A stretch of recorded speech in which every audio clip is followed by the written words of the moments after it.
जय हिंद। आप सभी का केएमडी क्लास में स्वागत है। दोस्तों, यदि सिविक्स के अंतर्गत नागरिक शास्त्र विषय के अंतर्गत अगर आप पाठ्य योजना तैयार करना चाह रहे हैं, अब चाह रहे हैं कि राष्ट्रीय पर्व नामक पाठ पर पाठ्य योजना तैयार करें, तो आप इस प्रकार से बना सकते हैं। सबसे पहले विद्यालय का नाम लिखेंगे। विद्यालय के नाम में जिस विद्यालय के लिए आप पाठ्य योजना तैयार करना है वहाँ का विद्यालय का नाम लिख देंगे। छात्र अध्यापक या अध्यापिका का नाम यहाँ लिख लेंगे। दिनांक जिस दिनांक के लिए पाठ्य योजना तैयार करना है वो दिनांक डाल देंगे। विषय हो जाएगा सामाजिक विज्ञान। अब यहाँ पे क्लास लिख लेंगे। अगर आप 6 के लिए बनाना चाह रहे तो 6 लिख लेंगे, 7 के लिए बनाना चाह रहे 7, 8 के लिए बनाना चाह रहे तो 8। जो आप क्लास के लिए बनाना चाह रहे हैं वो क्लास लिख देंगे। यहाँ पे क्लास हो जाएगा। फिर विषय यह सिविक्स यानी नागरिक शास्त्र सामाजिक विज्ञान के अंतर्गत आता है। इसका उप विषय है सिविक्स नागरिक शास्त्र। कालांश जिस घंटे के लिए बनाना चाह रहे हैं 1 से लेकर 8 क्लास तक की घंटे लगती है। अब जिस घंटे तक की बनाना चाह रहे हैं, जिस क्लास के लिए आप यहाँ पे वो घंटे डाल देंगे। फिर समयावधि यानी समय जितने मिनट का, तो 35 से लेकर 45 मिनट की क्लासेस चलती हैं। तो आप यहाँ पे अगर स्कूल की टाइमिंग के अनुसार 40 मिनट की क्लास है तो 40 मिनट, 35 मिनट की है तो 35 मिनट। आपका टॉपिक हो जाएगा, प्रकरण हो जाएगा राष्ट्रीय पर्व। सामान्य उद्देश्य इस प्रकार से लिखेंगे। अब यहाँ पे देख सकते हैं, छात्रों में नागरिक शास्त्र विषय के प्रति रुचि उत्पन्न करना, छात्रों में आदर्श नागरिक गुणों का विकास करना, छात्रों में अंतर्राष्ट्रीय सद्भावना का विकास करना, छात्रों में राष्ट्रीय एकता की ज्ञान को विकसित कराना, छात्रों में बौद्धिक एवं मानसिक शक्तियों का विकास करना। और भी लिख सकते हैं कि छात्रों में वैज्ञानिक दृष्टिकोण का विकास करना, छात्रों में तार्किक चिंतन शक्तियों का विकास करना। सामान्य उद्देश्य के अंतर्गत आप लिख सकते हैं। इसके बाद आता है विशिष्ट उद्देश्य। विशिष्ट उद्देश्य में आप ज्ञानात्मक, बोधात्मक और क्रियात्मक 3 तरह के उद्देश्य लिखते हैं। ज्ञानात्मक उद्देश्य के अंतर्गत पहला उद्देश्य हो जाएगा कि छात्र राष्ट्रीय पर्व के विषय में ज्ञान प्राप्त कर सकेंगे। दूसरा हो जाएगा ज्ञानात्मक के अंतर्गत छात्र राष्ट्रीय पर्व को जान सकेंगे।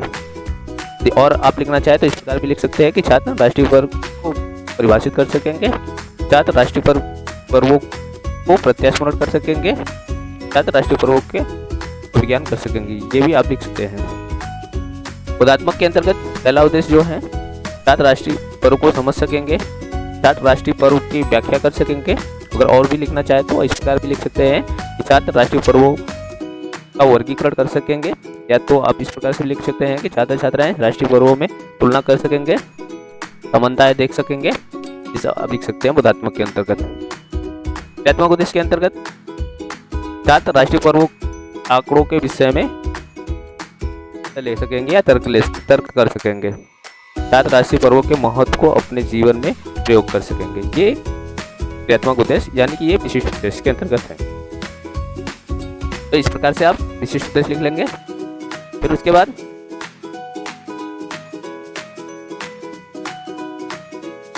विशिष्ट उद्देश्य यहाँ पे लिख लेंगे इस प्रकार से। फिर उसके बाद शिक्षण सहायक सामग्री लिख लेंगे, शिक्षण विधि लिख लेंगे, पूर्व ज्ञान लिख लेंगे। ये पूर्व ज्ञान लास्ट में कर सकते हैं। यूएस नॉलेज, शिक्षण सहायक सामग्री, चार्ट, रेस्टर, मानचित्र इत्यादि, शिक्षण विधि, प्रश्नोत्तर विधि, व्याख्या विधि, प्रदर्शन विधि इत्यादि विधि का सारा लिख सकते हैं। यहाँ पे आप लिख लेंगे। पूर्व ज्ञान को लास्ट में लिखते हैं। छात्र राष्ट्रीय पर्वों के विषय में सामान्य जानकारी रखते हैं। फिर इसके बाद देखते हैं आप प्रस्तावना प्रश्न किस प्रकार से बनेगा। प्रस्तावना प्रश्न आप इस प्रकार से बना सकते हैं। इसमें छात्र अध्यापक क्रियाएं, अगर अध्यापिका है तो अध्यापिका क्रिया, अध्यापक है तो अध्यापक क्रिया, शिक्षार्थी क्रियाएं। पहला प्रश्न इस प्रकार से कि हमारे देश में कौन कौन से त्यौहार मनाए जाते हैं हमारे देश में। इस प्रकार से संभावित आपके उत्तर विद्यार्थियों द्वारा दिवाली, होली, दशहरा इत्यादि। ये त्यौहार किसके प्रतीक हैं? तो ये त्यौहार हमारे सभ्यता और संस्कृति के प्रतीक। इस त्यौहार को पूरा राष्ट्र मनाता है या सर्वराष्ट्र मनाता है, इसे क्या कहते हैं? तो इसे राष्ट्रीय पर्व कहते हैं। तो राष्ट्रीय पर्व के बारे में आप क्या जानते हैं? तो यहाँ पे बच्चे के लिए समझात्मक हो गया। तो आप उद्देश्य कथन लिख लेंगे इस प्रकार, छात्रों आज हम लोग राष्ट्रीय पर्व के विषय में अध्ययन करेंगे। इस प्रकार करेंगे। फिर आप इस प्रकार से 4 कॉलम बना लेंगे। शिक्षण बिंदु, छात्र अध्यापिका, अगर आप अध्यापक है तो अध्यापक, क्रियाएं, प्रतिक्रियाएं और चंपट कार्य बना लेंगे। पहला शिक्षण बिंदु हो गया राष्ट्रीय पर्व के बारे में आप स्पष्टीकरण देंगे। राष्ट्रीय पर्व क्या है? हमारे देश के विभिन्न त्यौहार को बड़े हमारे देश में विभिन्न त्योहारों को बड़े हर्षोल्लास के साथ मनाए जाते हैं। राष्ट्रीय पर्व हमारे देश की याद दिलाती है हमारे ने श्रम, त्याग, बलिदान फल पर प्राप्त किया है। तो स्वतंत्रता सेनानी हैं जो हमारे पूर्वज अपने त्याग और बलिदान के आधार पर प्राप्त किया है। इसमें 15 को हमारा देश आज़ाद हुआ, तो हमारे देश में शहीदों त्याग का दिन है। सारी चीज़ें आप लिख लेंगे, आप अपने अनुसार कर देंगे। छात्र का शिक्षक कॉलम यानी जो छात्र जो कॉलम है, विद्यार्थी का जो कॉलम है उसमें लिख लेंगे छात्र छात्राएं ध्यानपूर्वक सुनते हैं। और सैंपल कार्य के अंतर्गत आप एक कॉलम है, आप जो चीज़ें स्पष्टीकरण के माध्यम से बताते हैं, तो जो आपको आपके अनुसार ब्लैक बोर्ड वर्क है, जो चीज़ें आप ब्लैक बोर्ड पे समझाना चाहते हैं वो इस कॉलम में लिख लेंगे। फिर उसके बाद स्पष्टीकरण देने के बाद हम बोधात्मक प्रश्न करते हैं। बोधात्मक प्रश्न करेंगे, उसका उत्तर फैक्ट कॉलम में लिखेंगे। फिर विकासात्मक प्रश्न करते हैं। बोधात्मक प्रश्न आप 1, 2, 3 कर सकते हैं, जैसा आप समय है उस अनुसार 2, 3 भी कर सकते हैं। विकासात्मक प्रश्न अगले शिक्षण बिंदु पे जाने के लिए विकासात्मक लाल किला पर झंडा कौन फहराता है, आपने इसमें बताया था प्रधानमंत्री फहराता है। गांधी जयंती के विषय में आप क्या जानते हैं, अगला शिक्षण बिंदु है गांधी जयंती, तो पूछने डायरेक्ट पूछ लिए गांधी जयंती के बारे में आप क्या जानते हैं। बच्चा नहीं बताया, अगर नहीं जानता है नहीं बताया, समस्यात्मक हो गया, तो आपने गांधी जयंती का स्पष्टीकरण यहाँ देंगे। छात्र कॉलम में लिख लेंगे छात्र ध्यानपूर्वक सुनते हैं, महत्वपूर्ण बिंदु को भी अपनी कॉपी में लिखते हैं। जो चीज़ें उनको महत्वपूर्ण लगता है वो अपने कॉपी में लिखेंगे, ये आप लिख लेंगे यहाँ पे। ये जो ब्लैक बोर्ड का वर्क है, इस पर आप ब्लैक बोर्ड जो आपको बताना है यहाँ पे लिख के वो बताएंगे।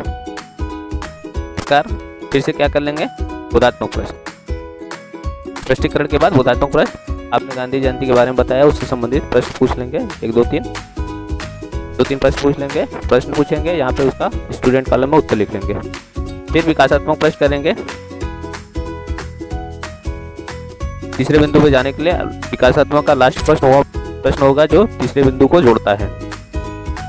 तो यहाँ पे जैसे गणतंत्र दिवस के बारे में क्या जानते हैं, तीसरा बिंदु आपका क्या था, गणतंत्र दिवस को जोड़ दिया, यहाँ पे बच्चा समस्यात्मक हो गया। तो आप गणतंत्र दिवस के स्पष्टीकरण करेंगे, छात्र कॉलम में लिख लेंगे, छात्र ध्यानपूर्वक सुनते हैं समझते हैं। जब आप स्पष्टीकरण देंगे, जो चीज़ें आपको बताना है, यहाँ सैंपल कॉलम है लास्ट का, उस कॉलम में आप लिख लेते हैं, जैसे यहाँ पे सैंपल कार्य लिखा गया है। जब स्पष्टीकरण देते हैं, फिर हम क्या करते हैं, बोधात्मक प्रश्न करते हैं। बोधात्मक प्रश्न करते हैं तो उसका उत्तर स्टूडेंट कॉलम में होता है। प्रश्न करेंगे, उसका उत्तर भी लिख लेंगे। फिर मूल्यांकन प्रश्न पूछना है, मूल्यांकन प्रश्न कर लेंगे। मूल्यांकन हो गया तो आप कक्षा कार्य देना है, तो क्लास वर्क दे देंगे। अगर आपके पास समय है तो क्लास वर्क करा देंगे कुछ प्रश्नों के माध्यम से। जब क्लास वर्क आप करें, बच्चा क्लास वर्क करेगा तो आपका कार्य हो जाएगा निरीक्षण कार्य करना। निरीक्षण कार्य जो अगर आप क्लास वर्क बोल के देते हैं तो बोल के लिख लेंगे बच्चे, अगर आप सैंपल पर लिख देते हैं तो जब निरीक्षण में जब बच्चे सैंपल से कार्य को उतारते हैं अपने कॉपी में तो आपका काम हो जाएगा, इसमें लिख लेंगे। जब छात्र सैंपल कार्य अपनी कॉपी में उतार रहे हैं या लिख रहे होते हैं तो छात्र अध्यापक या अध्यापिका कक्षा में घूम घूम के निरीक्षण करते हैं। फिर उसके बाद लास्ट में गृह कार्य, यहाँ पे गृह कार्य लिख लेंगे, जो चीज़ें आपको बच्चों को गृह कार्य के रूप में देना है उसको लिख लेंगे। तो इस प्रकार पाठ योजना कंप्लीट हो जाती है। लास्ट में छात्र अध्यापक हैं तो अध्यापक का हस्ताक्षर, अध्यापिका है तो अध्यापिका का हस्ताक्षर, और यहाँ पर्यवेक्षक का हस्ताक्षर। तो इस प्रकार से आप सिविक्स विषय के अंतर्गत पाठ्य योजना राष्ट्रीय पर्व पर कंप्लीट कर सकते हैं, बना सकते हैं। अगर आप इस चैनल को पहली बार देख रहे हैं तो इस चैनल को सब्सक्राइब जरूर कर लें, ताकि आपको किसी भी विषय के अगर लेसन प्लान की जरूरत है, आवश्यकता है, तो आपको सबसे पहले वो प्लान आप तक पहुंचेगा। धन्यवाद।